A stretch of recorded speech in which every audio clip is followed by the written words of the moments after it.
Assalamualaikum warahmatullahi wabarakatuh. Jumpa lagi bersama Peta Islam. Kali ini Peta Islam akan menyuguhkan belajar dari Bang Husen, almarhum Bang Husen, yang mana beliau itu sudah mempunyai website dan YouTube yang saya kira dari awal memang saya sering mengikuti apa yang telah disampaikan Bang Husen, baik itu melalui YouTube ataupun melalui website. Tetapi karena memang sepertinya website dan YouTube-nya sudah jarang update, maka saya meminta izin kepada keluarga Bang Husen dan selaku yang memegang akun untuk saya re-upload, untuk saya ulas lagi agar ilmu yang telah disampaikan oleh Bang Husen itu bisa lebih dikenal oleh banyak orang. Barangkali mungkin terdapat kekurangan dalam saya menyampaikan. Saya minta maaf. Bila ada yang bermanfaat, ya silahkan diambil gitu.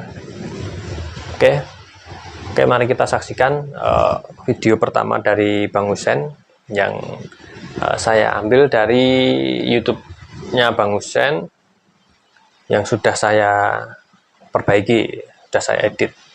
Oke, selamat menyaksikan. Assalamualaikum warahmatullahi wabarakatuh.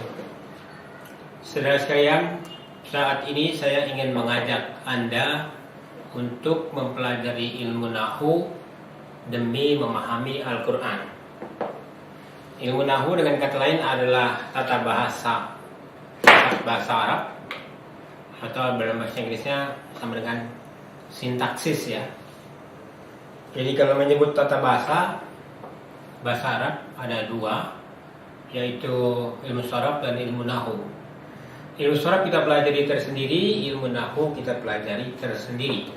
Dan saat ini saya ingin mengajak Anda mempelajari nahwu secara praktis, sederhana, dan mudah-mudahan mudah dan cepat dicerna.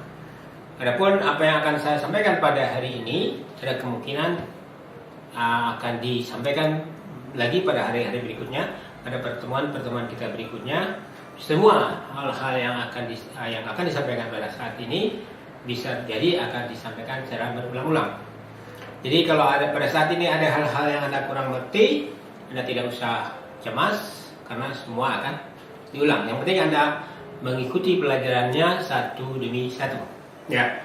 Untuk tahap pertama, kita akan mempelajari tentang jumlah huruf Arab, jumlah abjad dalam huruf hijaiyah ya. Nah, umumnya orang beranggapan bahwa mengatakan bahwa huruf Arab itu terdiri dari 29 huruf.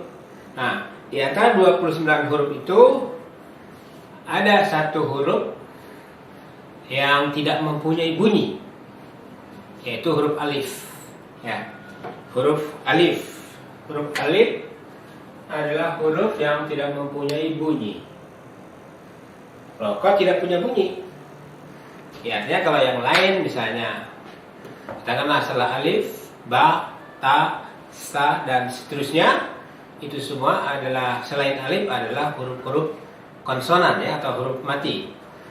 Nah, satu hal yang perlu Anda perhatikan, di dalam bahasa Arab itu tidak ada huruf hidup ya. Tidak ada huruf hidup, karena huruf itu nanti akan dihidupkan oleh harakat, oleh tanda baca ya. Jadi saya ulangi, alif adalah huruf yang tidak mempunyai bunyi. Nah, jadi kalau misalnya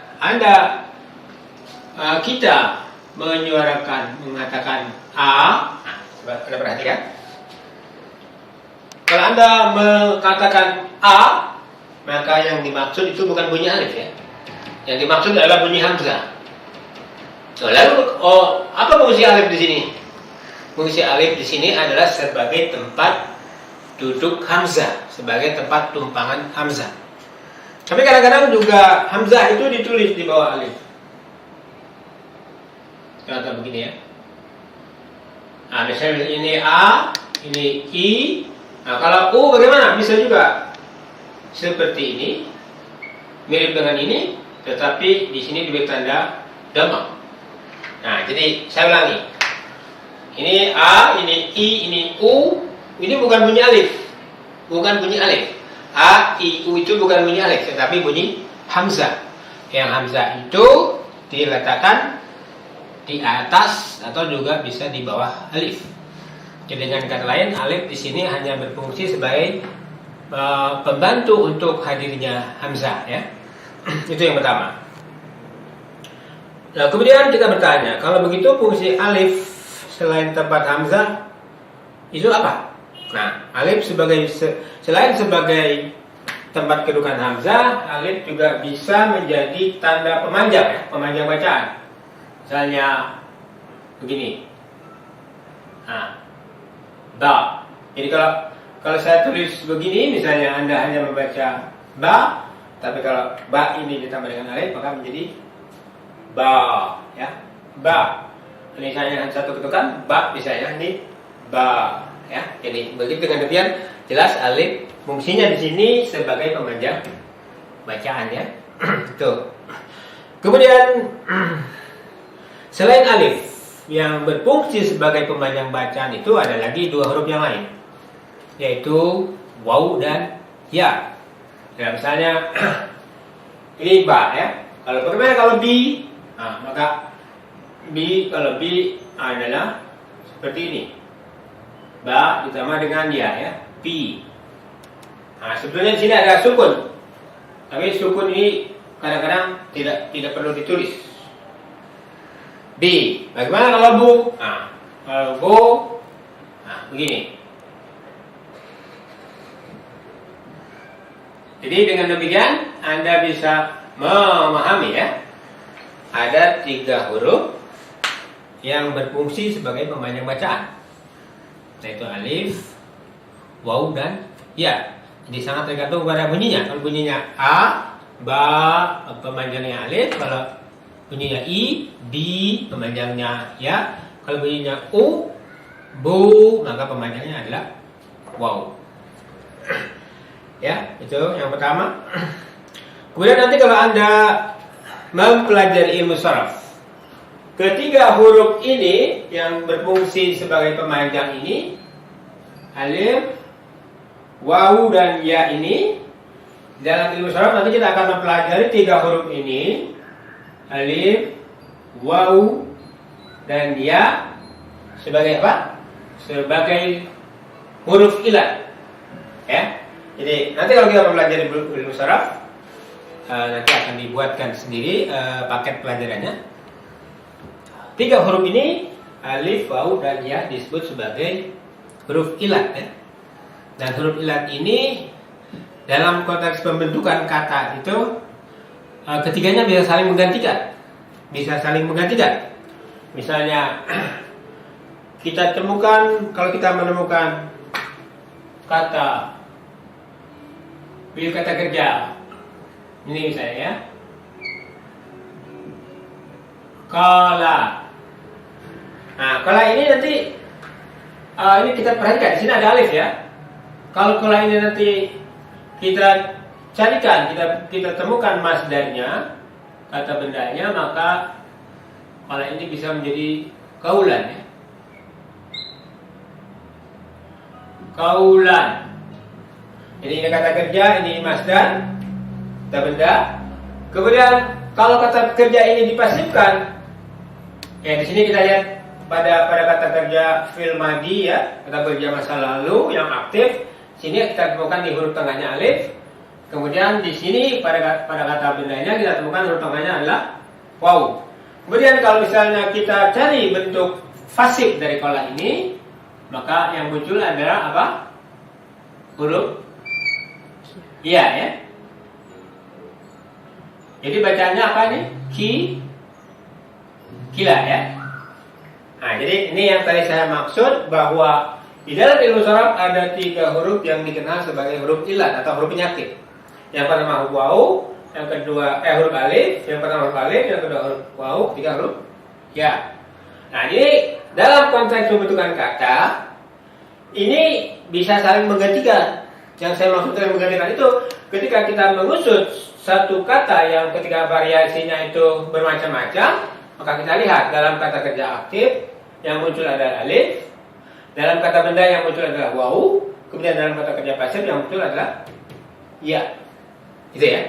Itu nanti akan kita pelajari secara usul dalam pelajaran ilmu sharaf. Nah, kemudian saudara, kalau kita membuka kamus, kita akan mendapati bahwa huruf yang pertama itu bukan alif. Jadi kalau kita mengeja abjad, alif, ba, ta, sa, dan seterusnya, kalau kita membuka kamus, huruf yang pertama itu bukan alif, tapi hamzah. Hamzah ya. Jadi di dalam kamus huruf pertama itu adalah hamzah. Jadi kembali saya ingatkan, huruf alif adalah huruf yang tidak mempunyai bunyi. Jadi alif itu tidak bisa berbunyi u, a, i, u ya. Yang berbunyi a, i, u itu adalah hamzah.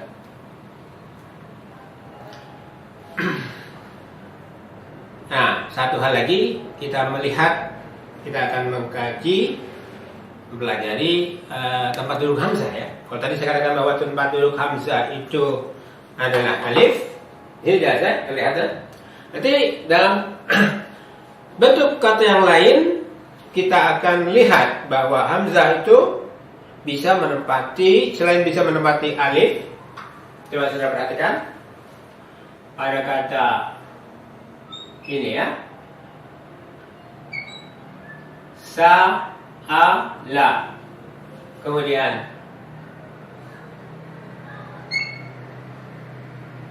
mu'min, mu'minun, kemudian syai'un,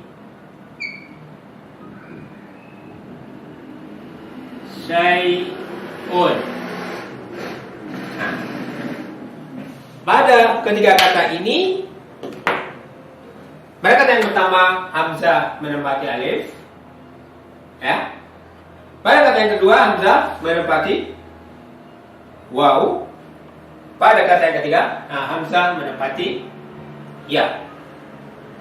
Nah, jadi di sini yang berbunyi a hamzah, ya tetap. Yang berbunyi u di sini hamzah, yang berbunyi i di sini hamzah. Sa'ala, mu'minun, syai'un. Nah, kalau saudara misalnya menulis ini sa'ala tanpa hamzah, maka bunyinya bukan sa'ala, tetapi sala ya. Berarti alif muncul sebagai apa? Sebagai pemanjang ya. Kalau misalnya Anda menulis ini, misalnya kelupaan menaruh hamzah di atas alif, kayak seperti ini, maka ini bunyinya bukan sa'ala, tetapi sa-la. Ingat, di situ alif berfungsi sebagai pemanjang ya. Tapi kalau di sini alif menjadi tempat kedudukan hamzah. Jadi saudara bisa lihat bahwa hamzah itu adalah huruf yang membutuhkan tempat duduk. Tempat duduknya bisa alif, bisa waw, bisa ya. Tapi kadang-kadang hamzah juga bisa mendiri, bisa tidak tergantung pada huruf lain ya. Misalnya dalam kata ini ya, ulama misalnya, ulama'u, jamak dari alim ya. Ulama'u itu hamzahnya berdiri sendiri ya. Begitu juga misalnya kalau pada huruf pada kata yang lain, misalnya contoh lain, misalnya pada kata khulafa.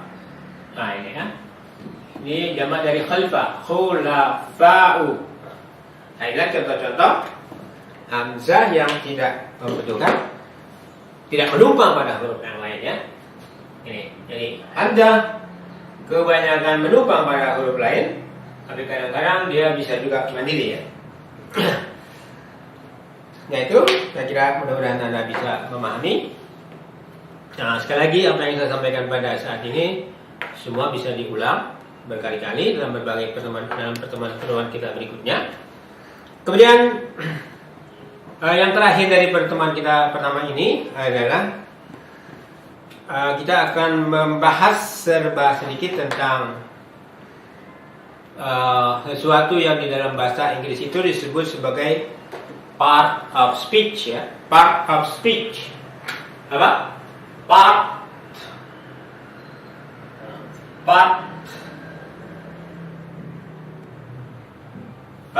of speech. Apa part of speech bahasa kitanya? Bahasa Indonesia ya? Part of speech. Part of speech itu bentuk-bentuk kata ya. Berbagai jenis kata. Nah, kalau dalam bahasa Inggris part of speech itu ada 8. Saya ulangi. Kalau dalam bahasa Inggris part of speech itu ada 8. Barangkali bahasa Indonesia juga sama, ada 8 jenis kata itu. Karena bahasa Indonesia itu menyuntek tata bahasa Indonesia, nyontek tata bahasa Inggris ya. Nah, di dalam bahasa Arab part of speech itu kalau dalam bahasa Inggris ada 8, ya, part of speech ini ada 8 macam. Kalau dalam bahasa Arab cuma ada 3, ya. Katakanlah misalnya dalam bahasa Inggris part of speech itu terdiri dari noun, pronoun, verb, adverb, adjective, preposition, conjunction, interjection. Nah, tetapi dalam bahasa Arab part of speech itu hanya 3. Itu apa? Yang pertama itu ismun. Yang kedua itu adalah fi'lun.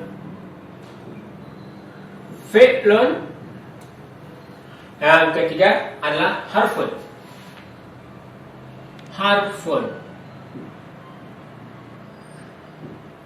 Harfun ya. Nah, tetapi yang 3 ini mencakup yang 8.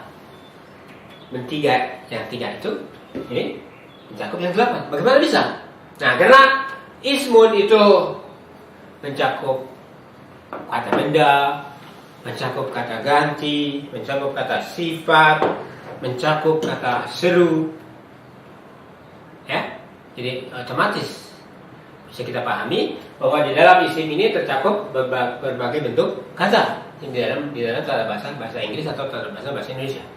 Karena itu tidak aneh bila di dalam tata bahasa Arab dalam ilmu nahwu part of speech itu cuma terdiri dari 3, bukan 8 ya.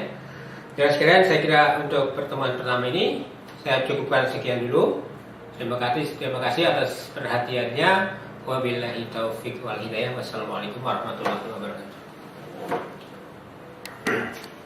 Ya, itu tadi adalah video pertama Bang Husain yang sudah saya edit ya, saya perbaiki baik dari sisi kualitas suara maupun kualitas video. Dan tentunya semoga video tadi bisa bermanfaat bagi teman-teman. Bisa bermanfaat bagi siapapun yang menonton. Mudah-mudahan bisa menambah wawasan keilmuan kita ya. Oke, saya cukupkan video kali ini. Kurang lebihnya mohon maaf. Wabillahi taufiq wal hidayah. Wassalamualaikum warahmatullahi wabarakatuh.